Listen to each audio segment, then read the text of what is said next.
क्या आप जानते हैं कि लगभग 4500 साल पहले भारतीय उपमहाद्वीप में एक ऐसी सभ्यता थी जहां के शहर आज के कई आधुनिक शहरों से भी ज्यादा व्यवस्थित थे?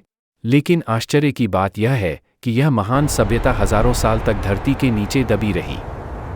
नमस्कार मित्रों, स्वागत है भारतम गाथा चैनल पर। यहाँ हम आपको सुनाते हैं भारत के इतिहास, प्राचीन सभ्यताओं और महान साम्राज्यों की रोमांचक और रहस्यमयी गाथाएं। आज हम जानेंगे सिंधु घाटी सभ्यता की कहानी, इसकी खोज, इसके अद्भुत शहर और इसका विश्व के साथ व्यापार। लगभग 2600 ईसा पूर्व के आसपास भारतीय उपमहाद्वीप में एक अत्यंत विकसित शहरी सभ्यता अस्तित्व में थी। यह सभ्यता मुख्य रूप से सिंधु नदी और उसकी सहायक नदियों रावी, चिनाब, झेलम, सतलुज और घग्गरकरा के किनारे विकसित हुई थी। इसके प्रमुख शहरों में शामिल थे हड़प्पा, मोहनजोदड़ो, धोलावीरा, कालीबंगन और लोथल। इतिहासकार इसे सिंधु घाटी सभ्यता कहते हैं। 19वीं सदी में जब अंग्रेज भारत में रेल मार्ग बना रहे थे, तो पंजाब क्षेत्र में उन्हें प्राचीन पकी हुई ईंटों के विशाल ढेर मिले। यह स्थान था हड़प्पा। इन मजबूत ईंटों को निकालकर लाहौर और मुल्तान के बीच बनने वाली रेलवे लाइन में उपयोग कर लिया गया। उस समय किसी को यह पता नहीं था कि ये ईंटें हजारों वर्ष पुरानी सिंधु घाटी सभ्यता के अवशेष थीं। 1870 के दशक में ब्रिटिश पुरातत्वविद अलेक्जेंडर कनिंघम ने हड़प्पा का दौरा किया। उन्हें यहाँ एक रहस्यमयी मुहर मिली जिस पर अजीब चिन्हों की एक लिपि और एक कुबर वाले बैल की आकृति बनी थी। हालांकि उस समय वे यह नहीं समझ पाए कि यह चिन्ह एक अत्यंत प्राचीन सभ्यता की लिपि के हैं। बाद में पता चला कि ये मुहरें सिंधु घाटी सभ्यता से जुड़ी हुई थीं। 1921 में भारतीय पुरातत्वविद दयाराम साहनी ने हड़प्पा में व्यवस्थित खुदाई शुरू की।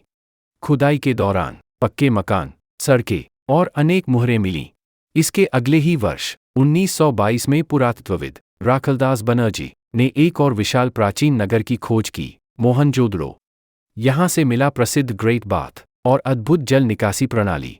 मोहनजोदड़ो का ग्रेट बाथ लगभग 12 मीटर लंबा और 7 मीटर चौड़ा था। इसकी गहराई लगभग 2 से 2.5 मीटर थी। इसे पानी से सुरक्षित और मजबूत बनाने के लिए दीवारों के बीच बिटुमेन यानी प्राकृतिक तारकोल का उपयोग किया गया था। 1924 में जॉन मार्शल, जो उस समय आर्कियोलॉजिकल सर्वे ऑफ इंडिया के महानिदेशक थे, उन्होंने आधिकारिक रूप से घोषणा की कि भारत में एक नई प्राचीन सभ्यता की खोज हुई है, सिंधु घाटी सभ्यता। सिंधु घाटी सभ्यता केवल उन्नत शहरों तक सीमित नहीं थी। यह उस समय की अन्य महान सभ्यताओं के साथ व्यापार भी करती थी, विशेष रूप से मेसोपोटामियन सिविलाइजेशन के साथ। मेसोपोटामिया के प्राचीन अभिलेखों में मेलहा नामक स्थान का उल्लेख मिलता है। इतिहासकार मानते हैं कि यह वास्तव में सिंधु घाटी सभ्यता ही थी। गुजरात का प्राचीन नगर लोथल दुनिया के सबसे प्राचीन बंदरगाहों में से एक माना जाता है।